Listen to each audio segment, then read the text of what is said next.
What's going on, everybody? It's Peter here, coming at you with a video from the garage this evening, and I think I got an interesting one for you tonight. I was thinking a little bit about today with the whole conversation on electronics and technology and their roles in bass fishing these days. I kind of wanted to just describe my experience with it and get your all's thoughts on it too. I'd be really interested to know what you guys think of this topic, and if you have had a similar experience, drop it in the comments. Write me a note, let me know what you think, or give me your thoughts on it. I'd be just really curious.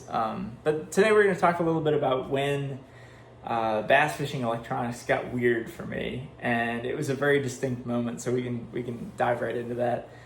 There's a lake up in Maine that my great-grandparents purchased to camp on back in like the 40s, 50s, I think it was the 50s.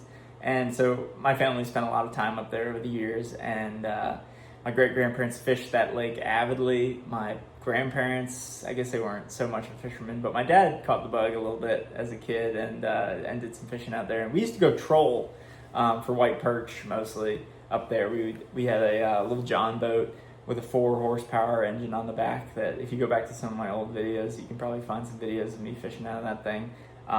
But we used to troll. That was kind of my dad's game. I guess that was my great-grandfather's game too, was just let a line out, 30 or 40 yards behind the boat and just drag something behind the boat and see what bit. Most of the time with inline spinners, occasionally like a little rapala minnow or something that got down below the surface a little bit, but mostly inline spinners. And we would just go out first thing in the morning and fish till about 8 a.m., maybe 9 a.m.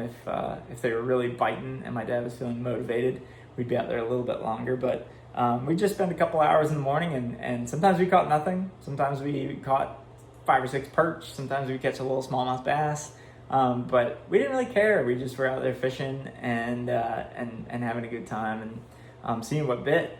And that's kind of what got me hooked on fishing originally. It was sort of that mystery of, when's the next bite coming. So we fished that lake for a long time. And as I kind of got better at understanding what fish did and kind of got my own angling skills up a little bit, I started kind of trying to identify the best spots, the best areas, and was looking at, where a big boulder stuck out or where a weed edge came out a little bit further from the rest of them. And I started to identify these spots that held more fish than the rest of them. And that's not something my dad ever did. He would just kind of go around the shore.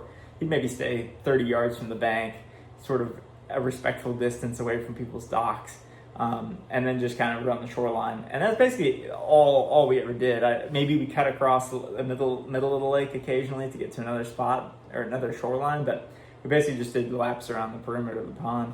And we caught fish doing that, like I said, but it was never really much of a science. It was more like, what color lure would be fun to drag behind the boat, and we'll see if anything bites.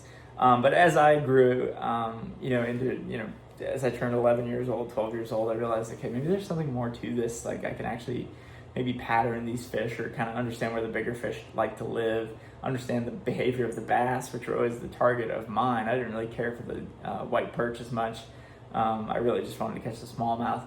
So I ended up starting to identify places on the lake where there were better populations of fish. And there was always this mythical rock pile out in the middle of the lake. So my great-grandparents had actually busted up some white plates and dropped the white plates out there on the rock pile.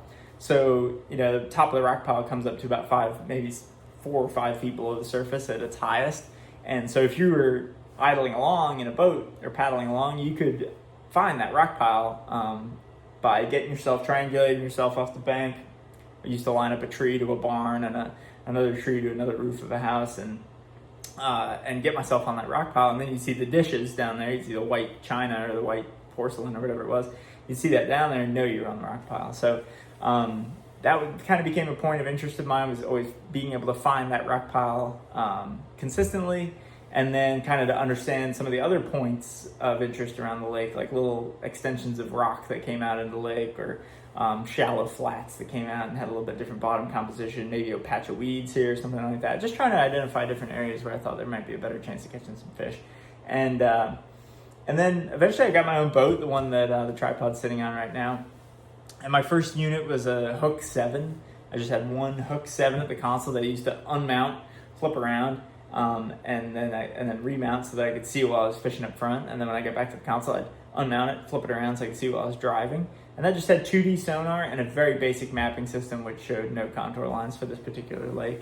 But eventually, I upgraded my sonar unit to this unit here. This is a Lowrance HDS 8, and I run 2 of these on my boat now. I've got this one at the console that lives at the console, and then I've got one that runs up off the front near the trolling motor. And that was the first time I'd ever seen side scan before. It was when I got this used HDS 8, and I put it on my boat and I ran it, and it blew my mind. I could suddenly find everything in the lake. I mean, it's not a giant lake we're talking about. It's, a little over 1,000 acres maybe. And with side scan, no more secrets. I mean, that rock pile that took me all that, triangulating and finding the dishes to orient myself on revealed itself immediately to me. I mean, I was like, oh, there it is. And there's the edge of it. There's where it drops off and turns back to silt. Oh, there's a big boulder off the side of it. Oh, there's a little patch of grass that sticks up off the side. Oh, there's a log that sits that way on the top of it. And it just removed all of the doubt and all of the mystery of what that spot was. I discovered that rock pile extended way off over to another point, and it had a little saddle in the middle where there was a little bit of silt and one big boulder. And then I started idling around other places, and I found there's a lot of silt out there with nothing, but then there's some isolated boulders, and there's a little patch of grass in them, and then you go down the rest of the lake, and it gets a little deeper, and there's another rock pile, there's another point, there's another little interesting feature out there. I could mark individual boulders on my waypoints. It was like I just unlocked the whole lake. And it was awesome in a way that now I had access to making perfect casts to all of these spots that had been such a mystery to me, or not a mystery, but just like so unknown to me, but I still utilized to catch fish as a kid out of a canoe, out of a kayak, out of that little John boat. But now it was all so clear in front of me, and it almost made me sad in a way. It got really weird for me. I kind of felt like I had removed all of the searching that was left to be done out there. I kind of ended my search in a way. Not for the fish, but for a lot of the targets that I had focused my energy around on fishing out of a canoe or a John boat. So it was a super strange feeling, because I felt like in a way I'd leveled up as an angler in a way, but I had taken a step back in my journey to unlock the secrets of the lake by utilizing this technology. It was a very weird moment for me, where suddenly I could see all these things that had been mysterious to me before. And it was bittersweet. It was cool because I was like in the know now. I kind of had a sense of everything, but it was sad in a way because the hunt and the mystery and the wonder was over. And it left me feeling a little bit weird about it. And I actually was super hesitant to even show my dad what that unit could do, because I almost didn't want to spoil the lake for him. He had a mental map of that lake in his head from fishing it for 40 years, and I didn't want to destroy that. He got so much joy out of what he did, fishing simply and probing the unknown with the lure that he felt he had the most confidence in, and I didn't want to sap that from him. I didn't want to say, oh well, I got this piece of technology, this screen here that can reveal everything that you've wondered and imagined through all these years. And so I don't think I ever even actually showed it to him. Like I used it some myself up there, but eventually, I don't know. It just got a little sad, if I'm honest. Just kind of knowing that the hunt for that secret spot was over. That I just kind of revealed it all to myself by use of this technology. So that's when fishing technology got weird for me, is when I first got side scan on my boat with a trolling motor, and I was able to fish these spots that had been so mysterious and so almost mythical, that now I was just able to see exactly what they were and have that understanding. It was a weird one. So let me know what you think in the comments if you've had a moment like this with your fishing. I'd be really interested to get your thoughts. But yeah, let me know. And I'll catch you in the next one.